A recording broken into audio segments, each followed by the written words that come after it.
PDP. Counsel to the APC, Charles Edun Sonwa, told the tribunal that the party has filed and served 2 applications on the petitioners, the PDP and Atiku Abubakar. The application seeks to dismiss the petition filed by the PDP and strike out party's reply to the APC's preliminary objection. Judiciary correspondent Celestine Area reports. At today's proceedings, counsel to the PDP, Chris Uche, Senior Advocate of Nigeria, confirmed the parties have met and harmonized the vital areas of the pre-hearing session. He noted that parties have agreed to set up a team to go through the various documents to eliminate objections while tendering documents from the bar. The PDP has served parties with the issues for trial, which is subject to the modification by the tribunal. The PDP noted that it has one pending motion which the respondents are yet to reply to. Parties have agreed to file responses to all motions and resume the pre-hearing session by 18th May.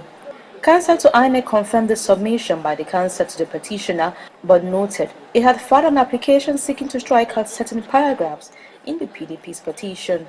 This resolution was also confirmed by counsel to the President-elect and the APC. The tribunal subsequently adjourned to 18th May for further pre-hearing. Then thirdly, which comes to this issue of the motions, you could see that we served the other parties the motion for the televising of the proceedings. They explained here that they are still in the process of filing their replies. Therefore, we could not proceed without their input. So we don't want to anticipate their response. That's why the matter and this motion and other motions have all been adjourned to Thursday next week. The tribunal also adjourned to 18th May for further pre-hearing on the petition filed by the Allied People's Movement after counsel to the APM confirmed that he has filed his issues for determination before the tribunal and also in receipt of issues formulated by the respondent. He noted that parties have agreed to set up a meeting to go through documents and confirmed that would be objected to and that would not be objected to. However, counsel to the APC says he wasn't party to any meeting held by the petitioner, but he would work with the date for adjournment given by the petitioner, being 18th May. He noted that the APC has filed a preliminary objection to the petition filed by the APM, but will raise the objection during the trial. Chairman of the panel, Justice Haruna Samani, urged parties to stick to the content of the agreement to ensure seamless flow of proceedings at the next adjourned dates. Celestina Iria, TVC News, Abuja. The governor of Ebonyi State and Senator-elect Dave Umahi has expressed optimism that the All Progressives Congress APC will resolve issues surrounding its consensus list for the leadership of the 10th National Assembly. Other lawmakers-elect expressed different views along party lines about the modalities of electing new leadership of the 2 chambers. National Assembly correspondent Jackie Adisa reports. Days after the ruling party revealed its consensus candidates for the 4 presiding offices of the 10th National Assembly, tongues are still wagging among lawmakers-elect. Ebonyi State Governor and Senator-elect believes the hue and cry generated by the list is not unexpected. Nevertheless, he believes the APC is capable of putting its house in order well ahead of the inauguration of the next assembly. There is no position the party would have taken that will not attract criticisms and some controversies. But I think that the party and her leadership are very much capable and full of wisdom to resolve whatever might be the differences. Other lawmakers-elect, however, differ along party lines. I think it is wrong. It is against the tenets of democracy, and it is a dictatorship in disguise, which all of us fought before, and we will resist it. Central is appealing to the party that they should try and see how they can also give the North Central some sense of inclusiveness. So I would like us to wait and see how these things can be resolved amicably. In a democratic setting, the party have taken her stand, and I believe that other parties in the Senate will also have their say. But at the end, what matters is the majority will have their way, while the minority will have their say.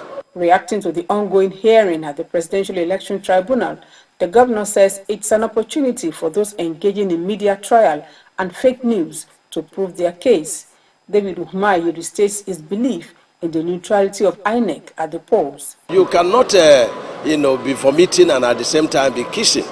You expect justice from the tribunal, and you also staging media trial. So which one do we follow? So I think that the moment elections are over, we should respect the court. We should have confidence in our judiciary. Aggrieved contestants in the speakership seat of the 10th House of Representatives are taking their case to the party, which appealed for calm and assured them of its readiness to ensure fairness and justice for all. Jokeyatsa, TVC News, Abuja. All right, let's take a break, and when we return, it will be time to speak with our guest, who is a lawyer and a stalwart of the All Progressives Congress APC, Jason Tega Onopasa, for discussion on the battle at the Presidential Election Petitions Tribunal. Please join us again.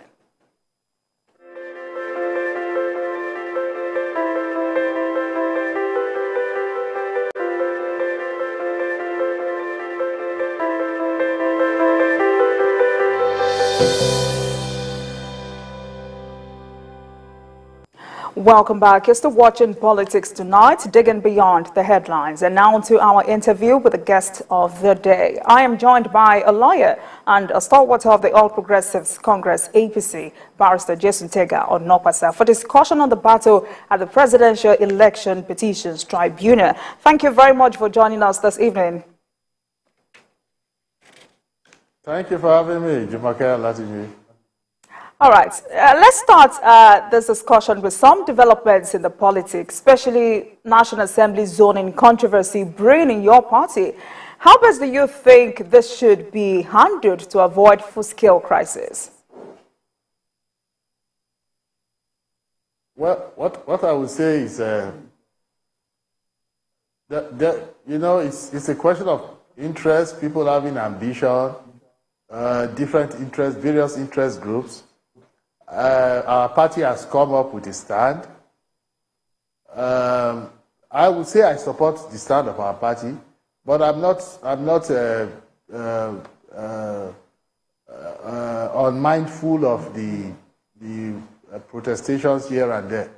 I can assure you that our president-elect and incoming president, Asiwaju Bola Ahmed Tinubu, will meet with the party leaders, meet with all stakeholders, including the governors, and resolve this matter. I can assure you of that. So ahead of this meeting that will come, how do you think the APC should handle this crisis? What, of the National Assembly leadership? Yes, yes. Our party will handle it democratically, with satisfaction to all party members, and with the greater good of Nigeria in mind. That's what we do. All right, so another latest development is that the Supreme Court affirmed Senator Adeleke of the PDP as the governor of Osun State. How will you react to that development, and what are the lessons for the APC?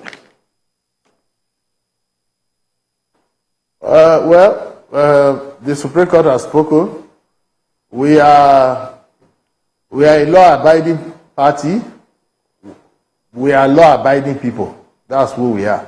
We respect the courts, We respect the judgment. Even though we disagree with it, we accept it. I think the tragedy of Osun is that somehow the PDP has really learned how to rig elections in Osun, because they clearly rigged out Boyega, Oyetola, and they seem to be, at least in the Osun, they seem to be capable of rigging and covering their tracks. But we accept the judgment. We accept it. For us, the judgment was more on technical grounds than on substantive justice. Because as far as we are concerned, Boyega Oyetola won the majority of lawful votes cast, but we accept. We accept it. What I would just say is, go on. Please go ahead. Please make a conclusion. Yeah, what I would just say is that our party in Osun just needs to rebuild, you know. There is something very, very funny happening in Osun. And if you notice, I interact with our party members from Osun, and they seem to be in a state of sort of terror from this man who dances up and down, this Governor Demola Adeleke, you know. And I think that should be looked into. What we are trying to do now is to rebuild our party. Governor Gboyega Oyetola has started well. He's brought together this committee under former Minister of Health, Isaac Adewale.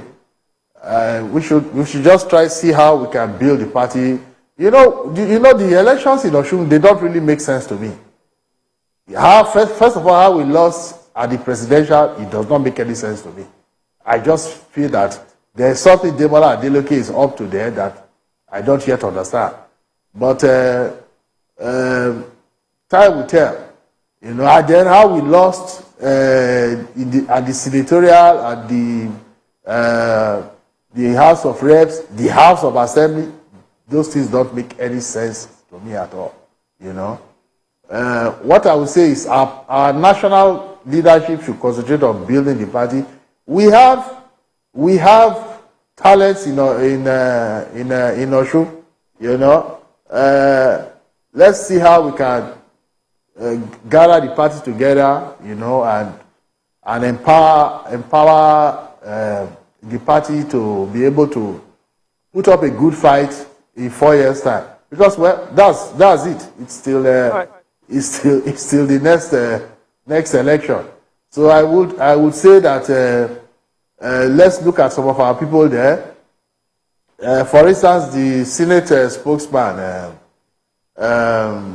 Senator Surajuddin Ajibola Bashiru. You know, he didn't come back. I don't understand how he could have lost in Osun Central. But I hope that when Asiwaju is forming his government, someone like Senator Bashiru and other leaders of the party are fully integrated into the new. All right, Barrister Nokwasa. To keep our people, give them a sense of belonging. Yeah. Now, another knotty issue is the Adamawa election controversy. The REC is in custody and awaiting trial. What is the implication of this on the polity?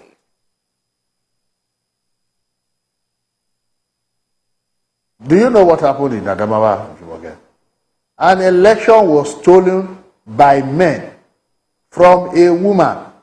That's what happened in Adamawa. What is the REC doing in custody? On what basis? It is a REC, for God's sake. You see, this is how elections pan out, Jumoke.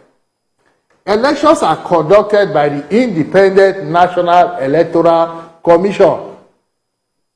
The person in charge of the INEC in each state is called a resident electoral commissioner. That's what we call a REC. Now, you see all these people they call collation returning officers, who are usually professors, more often than not vice chancellors of universities. They are actually ad hoc staff. They don't conduct any election. They wouldn't even know how to conduct an election. They will be lost at sea. It is still the REC who is in charge of that state office that conducts the election. Now, where the REC has realized that compromises have taken place, the governor in the state has compromised officials from Abuja. How can the election he conducted, is he supposed to allow the election to be stolen? Is it just a figurehead? Is just to be sitting there like an idiot waiting for the election he conducted to be stolen from under his feet? As far as I'm concerned, there are two declarations of a government. Barrister Nokwasa, kindly hold on. I will kindly urge you to please mind your language. We're on air. Thank you. Please go ahead. Yes, but I'm saying there are allegations. Okay, there are allegations of bribery in Adamawa. There is, of course, there's even evidence, solid material evidence of violence against INEC officials, against DSS officials. Allegations you're talking about are yet to be proven. I'd like to remind you that those allegations you're talking about are that's why I call them allegations. Yes, that's why I said they are allegations. Yes, but there are credible indications of such, you know. And then you have this situation in the state where there are two declarations. There was a declaration by REC.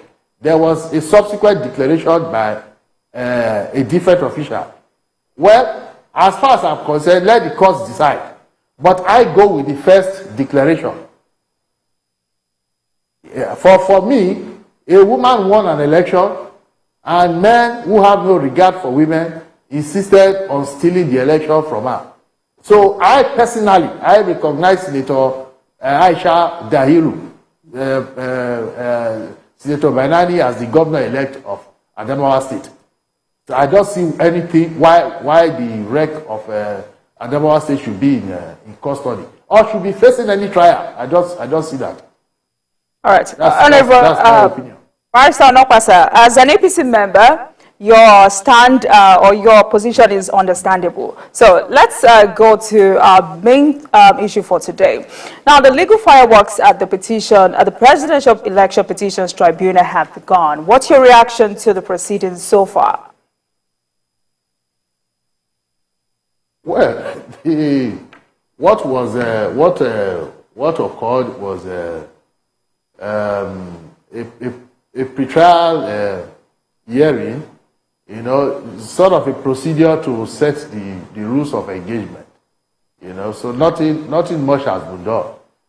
Funny enough, the people that have been clamoring for a quick trial, let's try this case. Even my learned senior, Olisa Bakaba SA, even insinuated that the trial could be concluded in 7 days.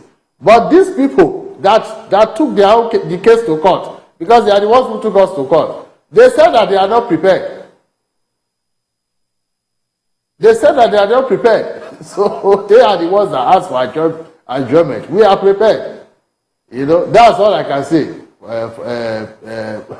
for now. But if you ask me, I think I've told you before that there's really no case. You know, it is a question of somebody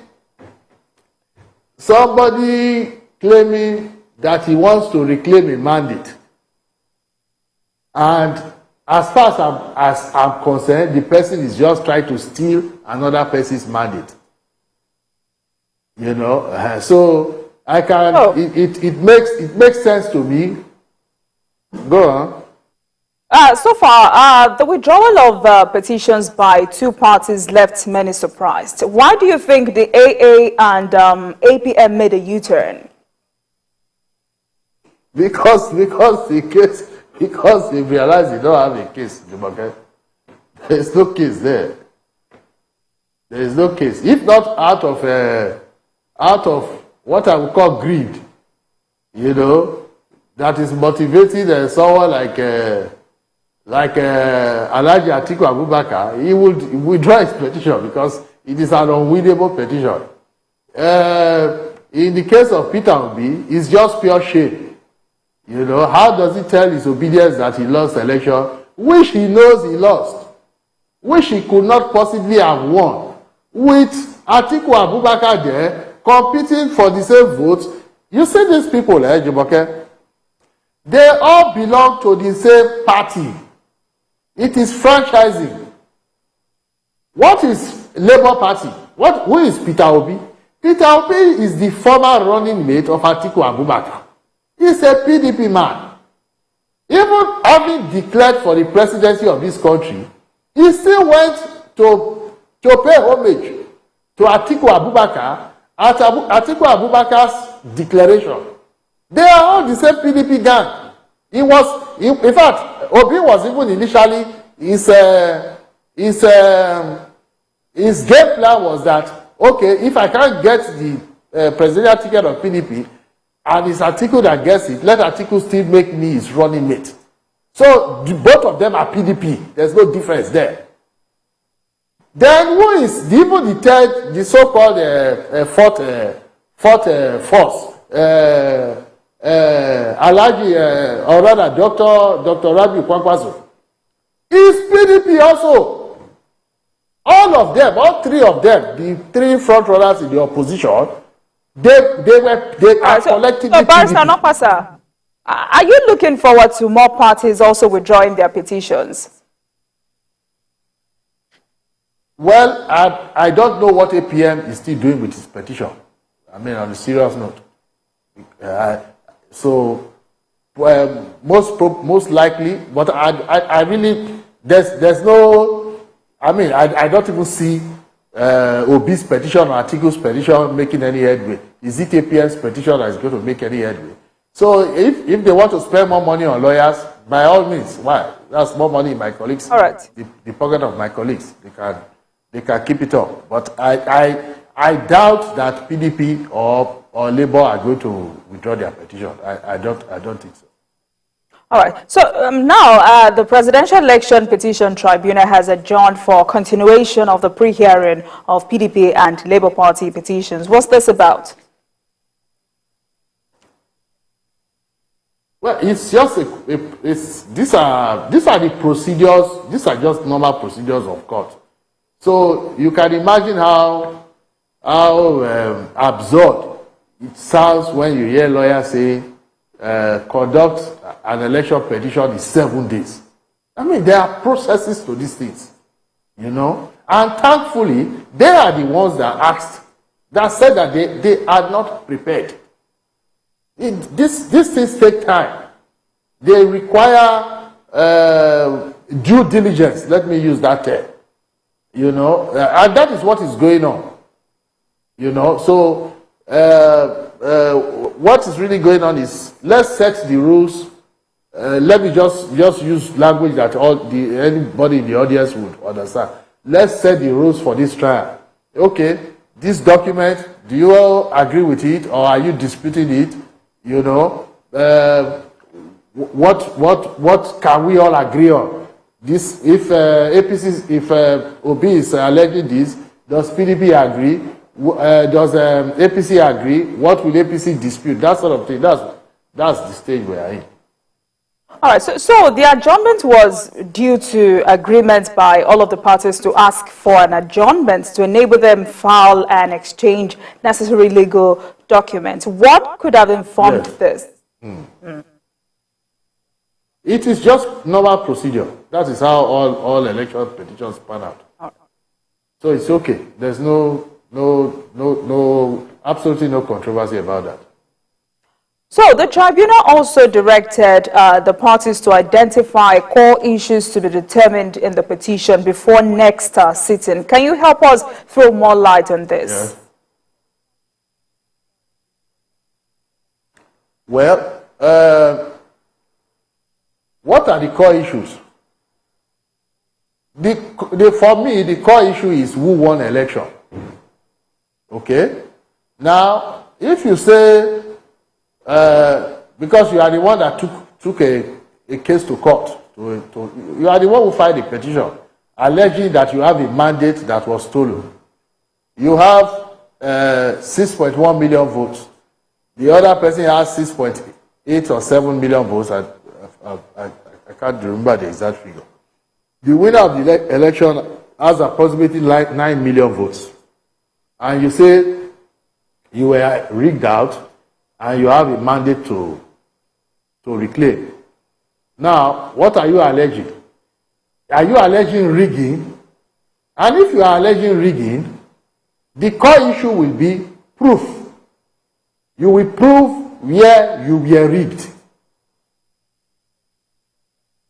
Now, if you watch someone like Leonard Silk Olisa Agbakoba, he clearly realizes that Obi cannot prove any rigging.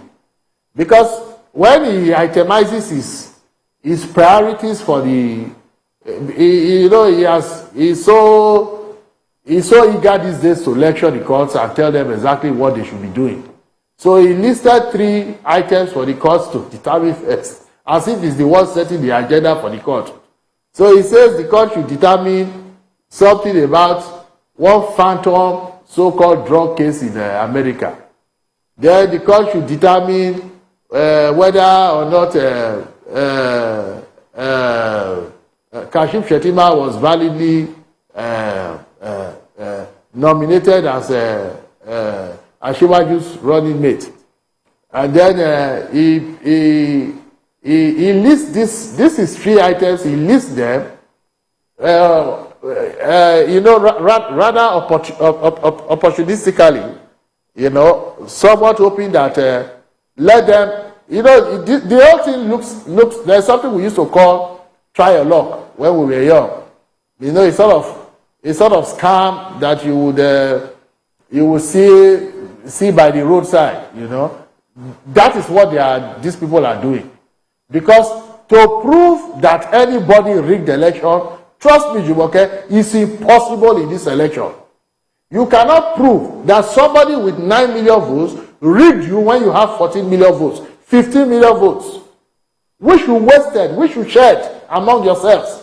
Then this person has 6.1, this person has 6.7, that one has 1.1. Is that our business? We gathered our votes, our small votes, 9 million votes, together, and we came first. It's first past the post. That's how you win elections everywhere in this world.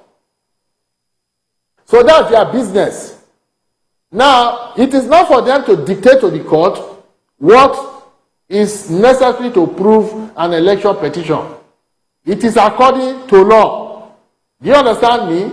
It is according to law. So this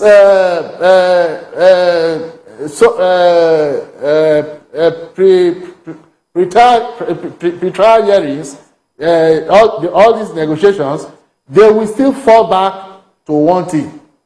What is germane to an election petition? And it cannot be one-sided. If you are alleging, we say in law, he who asserts must prove. If you are alleging a stolen mandate, you will have to prove that your mandate was stolen. It is not this roundabout way of alleging things that cannot even be proved. For things that are irrelevant. For instance, like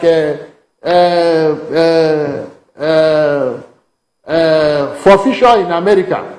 Which forfeiture? Who forfeited what? The last time I came on your program, Jumoke, I said that Bola Tinubu did not forfeit anything.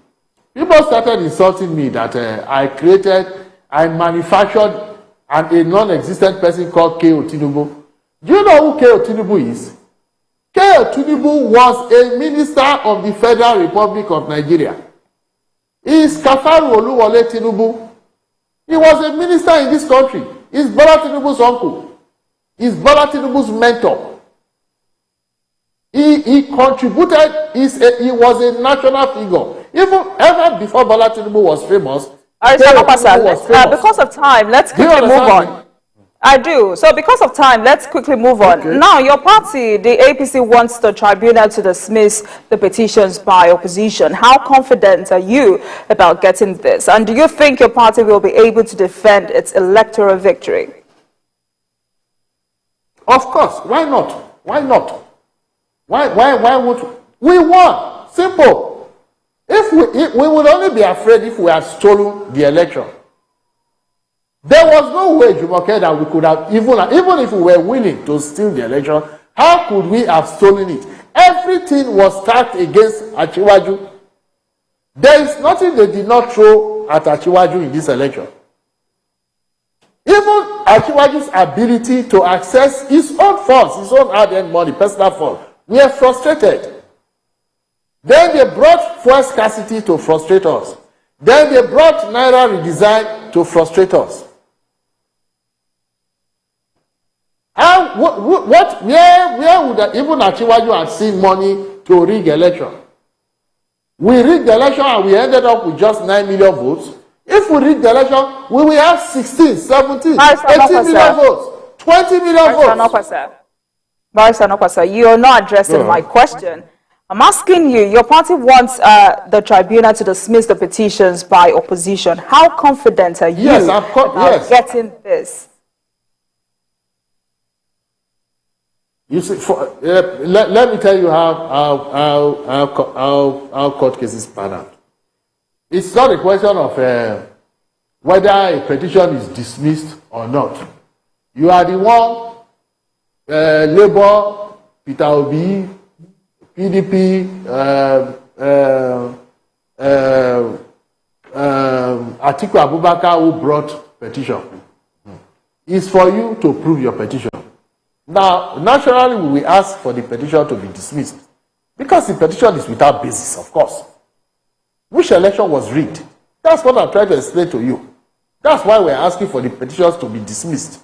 They are, what are the issues? This is why the petitions should be dismissed. What are the issues that they are alleging? That there was rigging and you have 15 million votes on that side and we have just 9 million votes. Does that make sense to you? What are you alleging?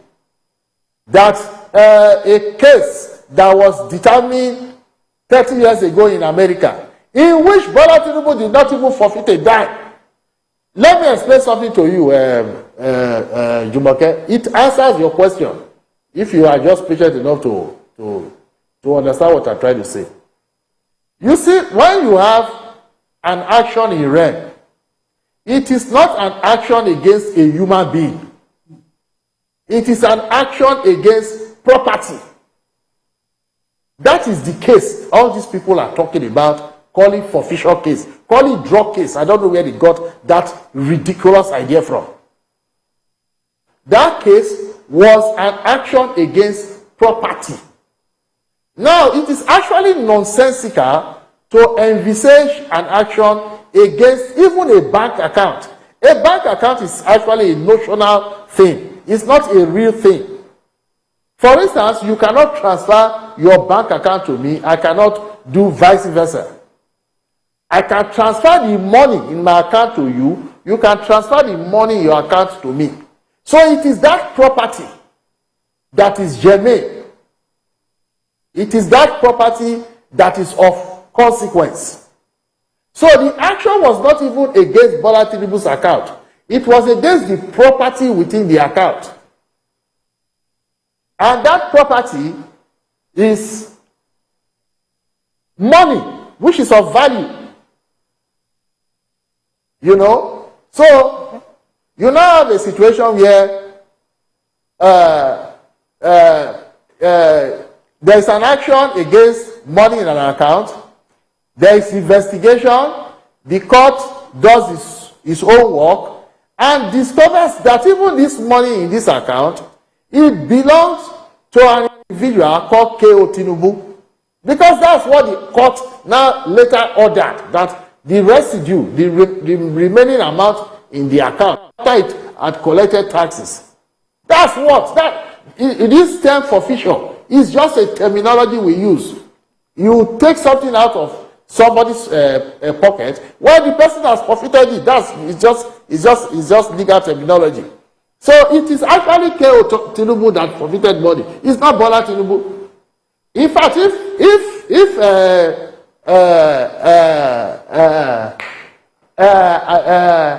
Asiwaju himself were to, yes. We need to go on a break. So this conversation will continue right after this break. Please stay with us.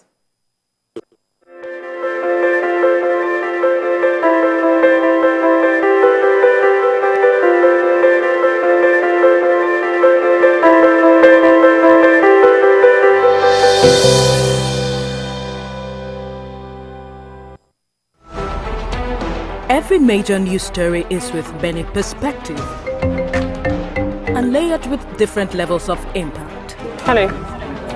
What time did they say? TVC News. First with breaking news.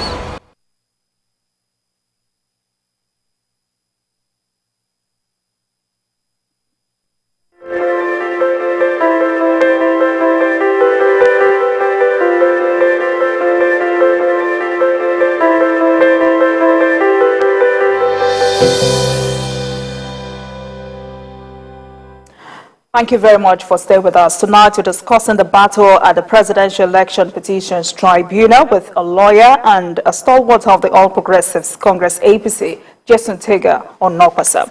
All right, Barrister, let's quickly move on.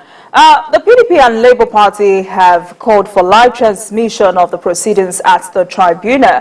Why are they bent on this, and do you see any merit in all of this?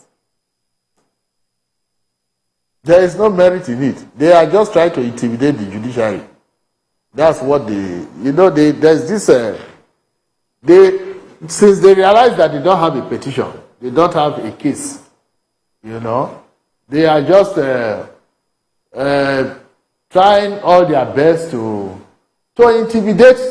intimidate judges. You see, do you know what we do in law? We respect courts. Am I not the one who just told you that I don't agree with the judgment of the Supreme Court, but I accept it? Do you know when you are even entitled to criticize a judgment? It is after the judgment has been delivered. These people have started writing up judges, writing up the courts, condemning them, criticizing them before the case is even heard. So this drama, this shenanigans about televising the petition, it is just a ploy to intimidate people who are not intimidatable. I can assure you, we are lawyers. Lawyers are very difficult to intimidate. All right. So interestingly, I will not say, excuse me, Jumake, I will not say I am against televising a trial. If you want to televise, televise. It's at the discretion of the court. You understand me? At the end of the day, if it's televised, it is still this Obi and Atiku that will find themselves ashamed because there's nothing they can prove. There's no case here. All right. So, interestingly, the tribunal has warned parties against sensational reporting of its proceedings. How well is this being adhered to so far? Well, it is being adhered to by us. So that is up to the media. The problem with PDP and Labour is that they don't observe any rules. To be fair, it is really, there is too much disregard for the judiciary in this country. Let me even give you an example. Let me digress a little. The Supreme Court of Nigeria recently came out with a judgment. The judgment said that a certain gentleman called Edozie Unjoku is the chairman of the All Progressive Grand Alliance, APGA. Till today, I'm not aware that INEC has recognized that gentleman as the chairman of APGA. How do you have a country like that where people disobey court judgments? And please, excuse me. There is a problem of. Hold on, please. Let's leave out APGA matter. Let's quickly move on to the next issue now. It's not a question of APGA. It's a question of disrespect for the judiciary. For people, you see this thing about people demonstrating on the street, going to the Supreme Court, insulting somebody like what's this running mate of Peter Obi, Yusuf Dati Baba Ahmed. This is a man whom a court of law found had rigged an election. So by virtue of a court decision in this country, Yusuf Dati Baba Ahmed is an election rigger. The person accusing Achiwaju of rigging election. Then he was sacked by the court for election rigging. Then he comes on air, on television, and starts trying to intimidate the judiciary, issuing instructions to the Chief Justice of Nigeria. Now, from all we've seen so far, especially post-election issues, how critical is the issue of uploading of results to IREV to these petitions? Good God. uploading of results. How critical Let me wrap it up for you. Okay. I heard you. I heard you clearly. There is no compulsion under the law to upload results. So that is even a complete non-issue. But beyond that, these results that they claimed were not uploaded, do these people that are complaining about, like Peter Obi is always saying, he's not complaining about the outcome of the election, he's not complaining about the result, he's complaining about the process. Does Peter Obi and Atiku Abubakar, his master, do they not know why the results were not uploaded? They were attacking the server. Their people were attacking the server. They were trying to hack the server. So the server was shut down. That's my own take on it. I'm not only brief for INEC. All right then. So excuse me. The server did not work. Gradually running out of time. Thanks to Peter Obi and Atiku. Okay, go on.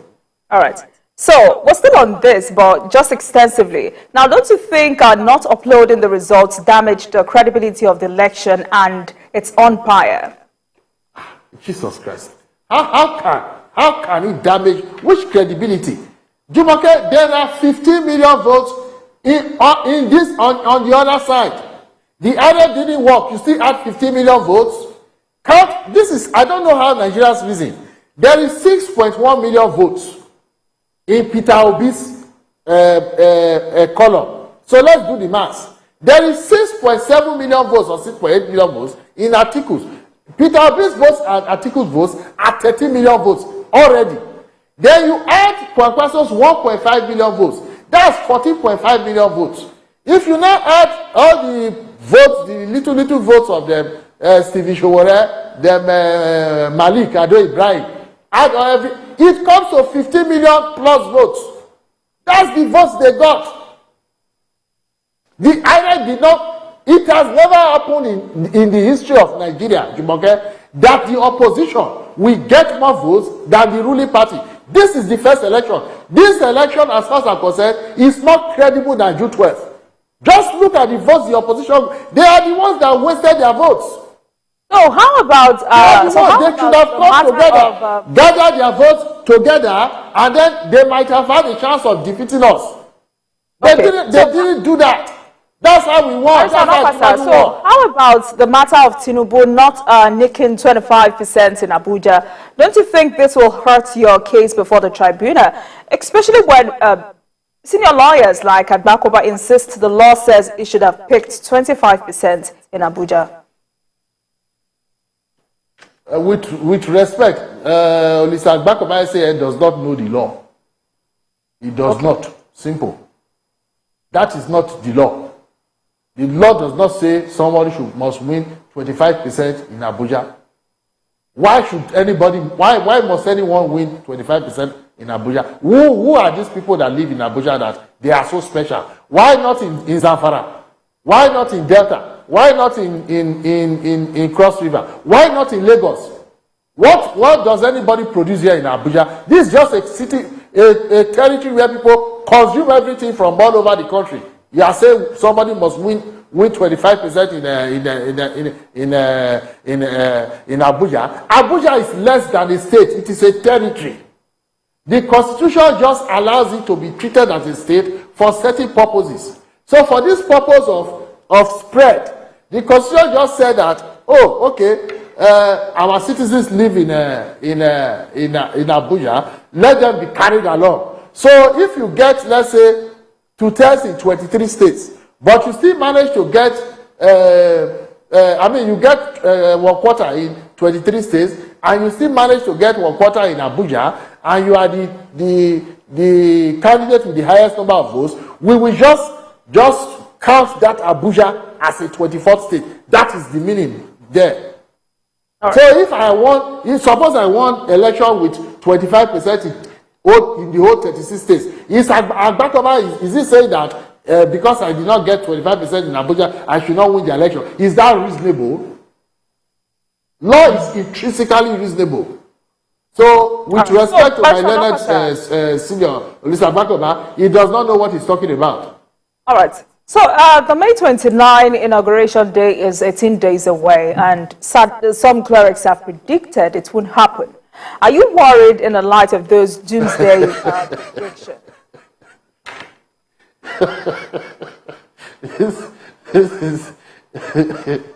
It's a doomsday prediction of what? You forget that there's not going to be an inauguration, a transition. Do you know how transitions work? There is this colleague of mine, Sam Amadi. He usually features on another channel. And then somebody sent me a tweet. A tweet he sent out of recent that I think he was rooting for postponement of inauguration, you know. And I was so disappointed because Sam Amadi, of all people, being a senior lawyer himself, should know how inaugurations work. Do you know what you can do for me, Juwake?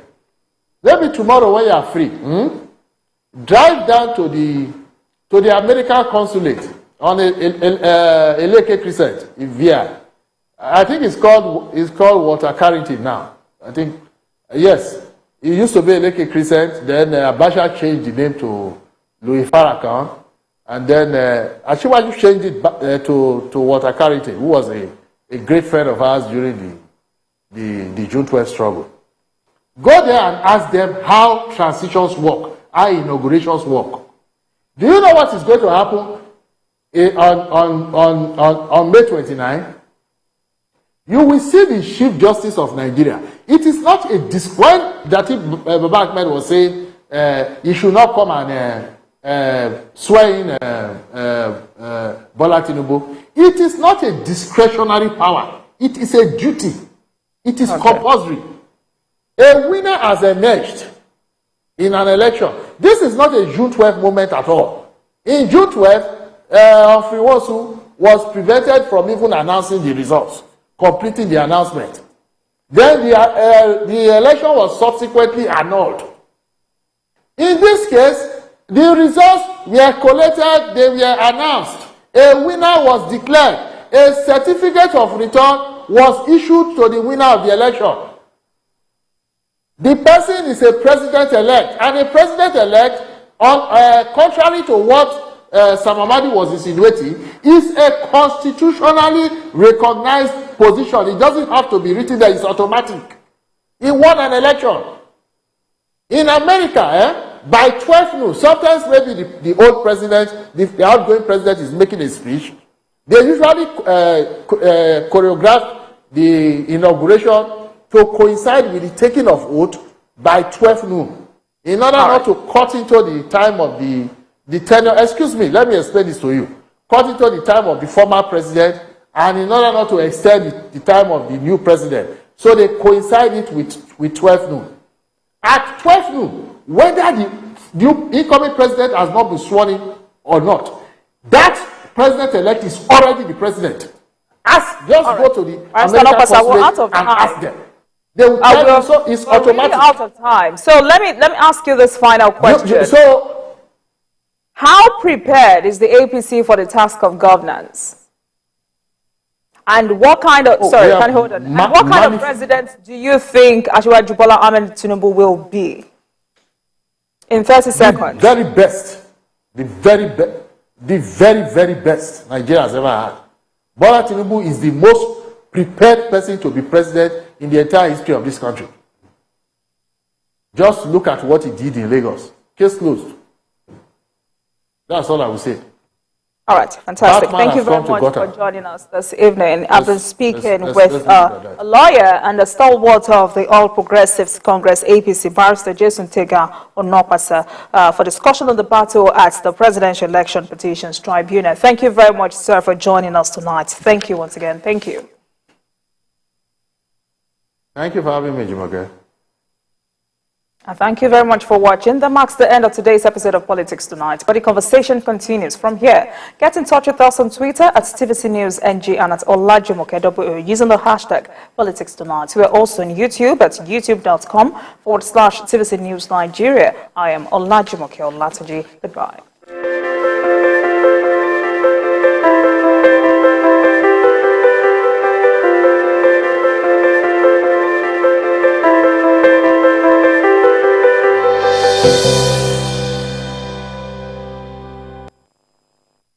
Greasy and smelly braids can be a thing of the past. Introducing the new Ruwa braids from Expression. Made with 100% Aquatex fiber from Canicolon. The new Ruwa braids from Expression is extremely fast drying and perfect for friction-free washing. Stay dry this season with the new Ruwa braids from Expression. Now available in pre-stretch and regular braid variants and in beauty shops near you. Do solemnly swear. Do solemnly swear. Do solemnly swear. Now that Nigeria's next president has been decided at the poll on February 25, attention is shifted to May 29 Inauguration Day, the commencement of a new 4-year tenure of Nigeria's 16th president since 1960 when the country gained independence. It's going to be the 7th inauguration ceremony since the beginning of the Fourth Republic in 1999. And President-elect Bola Tinubu and Vice President-elect Kashim Shettima will take the oath of office. Join me, Nifebi Ogutoye, every weekday on TVC News for the countdown to the historic May 29 Inauguration Day, as we bring you all updates, political intrigues, and in-depth analysis of people and events that you need to know.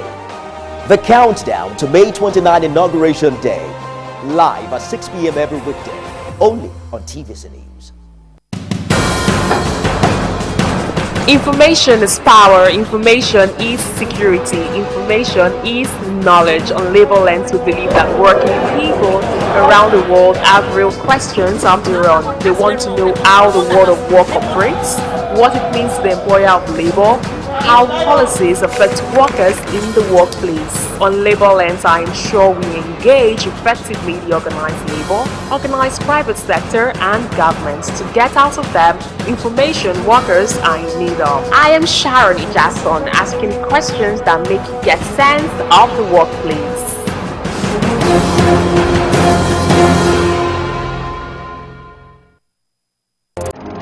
From the Nigeria symbol of authority on Nigerian maritime domain, the ever gallant and courageous officers and Britons of the Nigerian Navy, comes the program that keeps you informed and updated on the activities and operations of the Nigerian Navy. It's the Nigerian Navy Today, every Sunday by 6:30 p.m. on Television Continental TVC. It's the program that keeps you informed. Keep a date, get informed, get updated. It's authoritative, audacious, and engaging. It's about our Navy. It is the Nigerian Navy Today. Don't miss it. Nigerian Navy Today, onward together.